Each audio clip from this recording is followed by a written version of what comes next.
Tara, mga unta! Libo-libo ng madlang people ang kumakain sa #1 buffet and restaurant dito sa Abu Dhabi. Kaya nga nung nalaman ko na may 39ers pala sila dito, talagang gulat na gulat ako dahil bestseller pa ng Mama's Lamesa ang isa-serve sa'yo.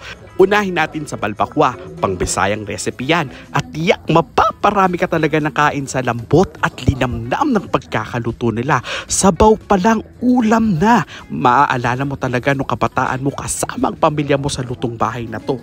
Sino pa bang hihindi sa sobrang sarap ng pagkakaluto ng pinadapang manok na to? Bukod sa tamang-tamang timpla, talagang malaki ang serving. Hindi mo aakalaing 39 lang siya. Sinunod ko naman itong seafood Cajun. Amoy pa lang, alam mo,